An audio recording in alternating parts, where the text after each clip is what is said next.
Assalamualaikum warahmatullahi wabarakatuh. Perkenalkan, nama saya Nurjana dengan NIM A231-20024, Program Studi Pendidikan Matematika, Fakultas Keguruan dan Ilmu Pendidikan Universitas Tadulako. Baik, di sini saya akan menjelaskan tentang materi vektor. Sebelumnya, saya di sini berbicara untuk memberikan suatu media pembelajaran atau video pembelajaran bagi materi vektor ini sendiri. Langsung saja.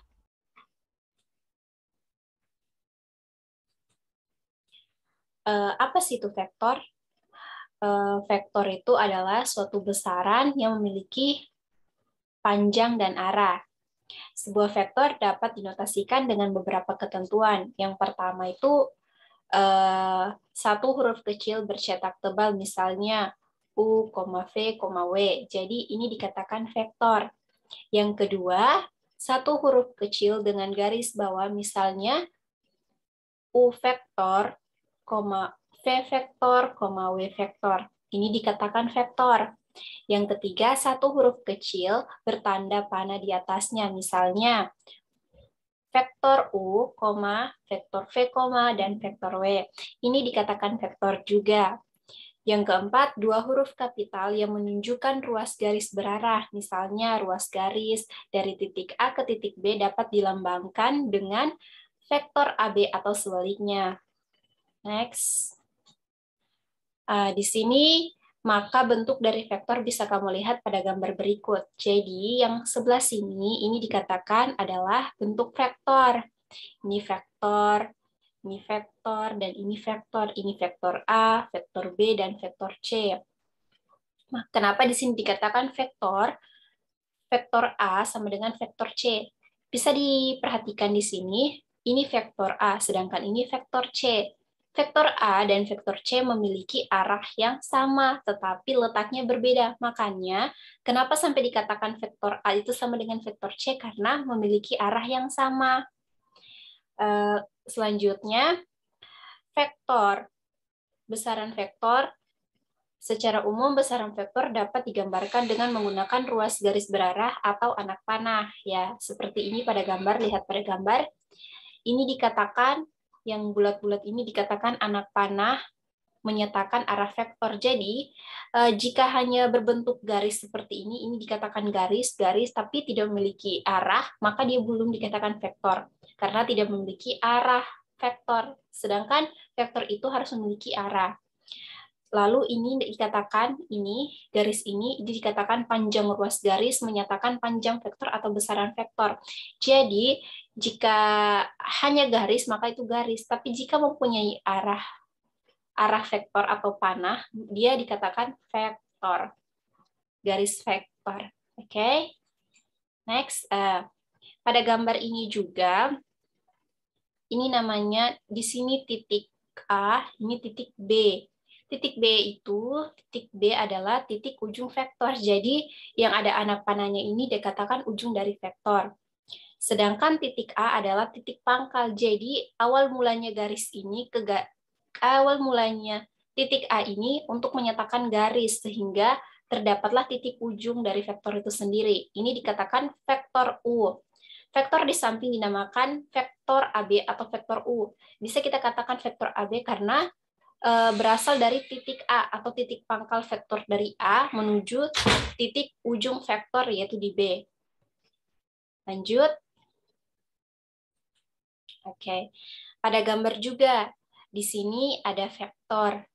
Ini dikatakan titik pangkal dari vektor, yaitu huruf C. Sedangkan titik ujung dikatakan dengan huruf D, yaitu anak panah atau arah vektor itu sendiri. Contohnya itu C ke D. Kan kita ingin mencari C ke D. C ke D itu vektor C ke D, vektor CD sama dengan negatif 62, atau vektor CD sama dengan negatif 62. Maksudnya bentuk dari vektornya itu sendiri, bentuk angkanya. Ini kan bisa dikatakan hampir menyatakan bentuk matriksnya. Lalu dari titik C ke kiri 6 satuan dan ke atas dua satuan sampai di titik D. Jadi dari titik C ini ke kiri, ini dikatakan 6 satuan. Sedangkan dari titik ini ke atas itu di 2 satuan. Makanya sampai dituliskan seperti ini. Kenapa bertanda negatif? Karena contohnya saja, ini sumbu X, ini sumbu, ini dikatakan sumbu X, dan ini dikatakan sumbu Y. Di sini kan bernilai positif, sedangkan di sini bernilai negatif. Kenapa sampai negatif? Karena vektor dari C ke sini ini berada pada wilayah negatif, makanya sampai dikatakan dia negatif 6. Oke, lanjut. Nah, jenis-jenis vektor matematika. Sebenarnya ada beberapa jenisnya, tapi yang kita ketahui di sini ya, adik-adik, vektor 0. Suatu vektor yang panjangnya itu 0 dan tidak memiliki arah vektor yang jelas. Itu dikatakan vektor 0. Yang kedua itu ada vektor posisi. Suatu vektor yang posisi titik awalnya itu di O atau 0,0, sedangkan posisi titik ujungnya di satu titik tertentu selain titik 0. Yang ketiga itu ada vektor satuan. Vektor satuan itu adalah suatu vektor yang panjangnya satu satuan. Yang keempat itu ada vektor basis. Suatu vektor yang panjangnya satu satuan, tapi arahnya searah dengan sumbu koordinat, kayak misalkan itu sumbu X atau sumbu Y. Nah, lanjut di sini ada vektor pada basis bidang R2 sih. Karena vektor merupakan salah satu bagian dari geometri, berarti vektor dapat digambarkan pada bidang R2. Kalau vektor berada pada bidang, maka dinyatakan dalam dua sumbu koordinat, yaitu sumbu X dan sumbu Y. Bisa dilihat pada gambar. Ini dikatakan sumbu X, sedangkan yang ini dikatakan sumbu Y. Kenapa di sini ada keterangan I? Vektor I itu menyatakan satu satuan searah sumbu X, sedangkan vektor J menyatakan vektor satuan searah sumbu Y. Jadi kita ibaratkan lagi, dia menjadi vektor I dan vektor J. Oke, next. Vektor pada ruang R3 atau pada dimensi 3. Karena vektor merupakan salah satu bagian dari geometri, berarti vektor dapat digambarkan pada sebuah ruang R3 atau 3 dimensi. Sedangkan vektor yang berada pada ruang atau R3 akan dinyatakan dalam 3 sumbu koordinat, yaitu sumbu X, sumbu Y, dan sumbu Z. Bisa dilihat pada gambar ini dikatakan sumbu X, ini sumbu Y, dan ini sumbu Z. Sedangkan sumbu X sendiri bisa kita ibaratkan menjadi vektor I. Sedangkan sumbu Y kita ibaratkan menjadi vektor J, dan sumbu Z kita ibaratkan menjadi vektor K. Sehingga vektor dalam ruang dinyatakan dengan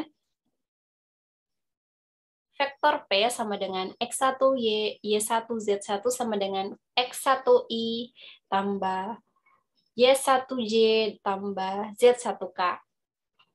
Next, operasi vektor. Operasi vektor di sini ada 3. Yang pertama itu ada penjumlahan vektor.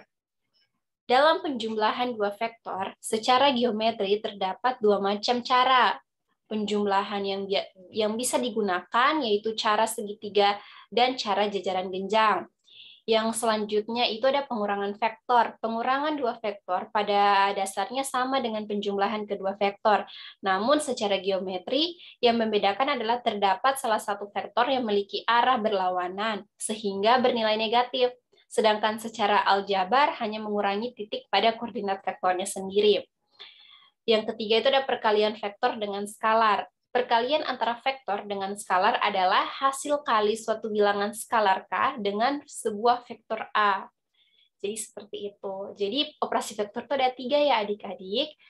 Oke, next.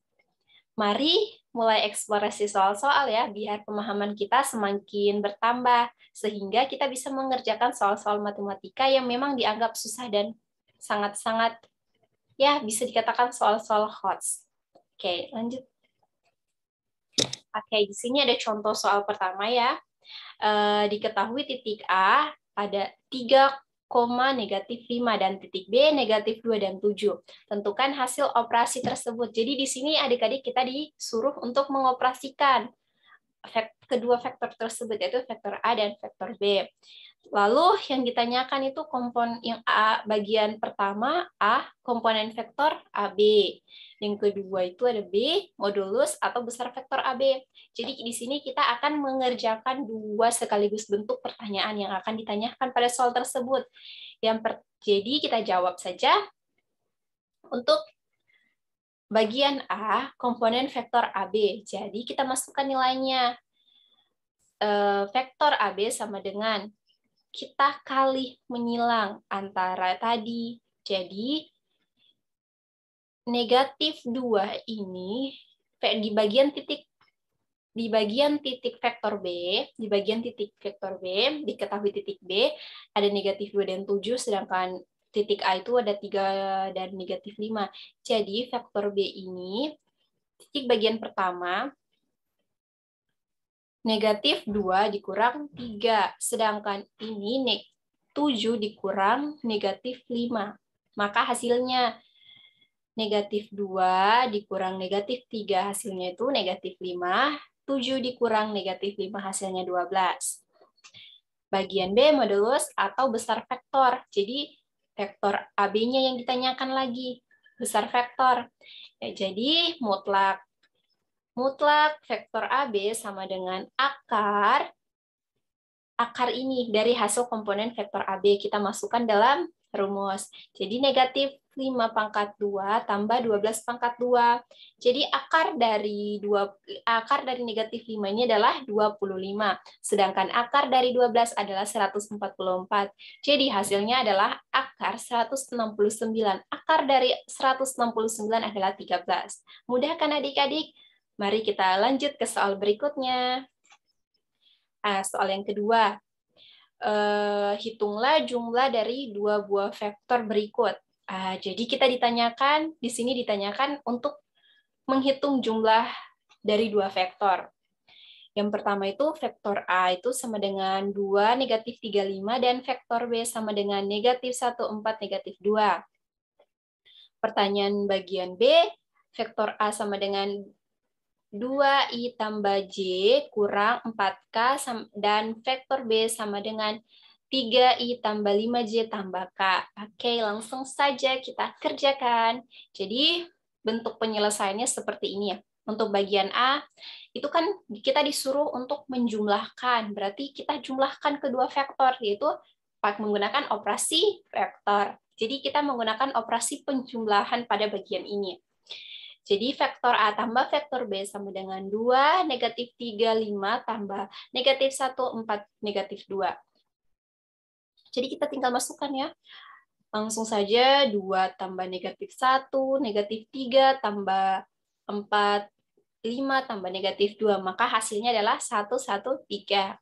Untuk bagian B-nya, vektor A tambah vektor B ini kita satukan variabel yang memiliki variabel I, variabel J, dan variabel K.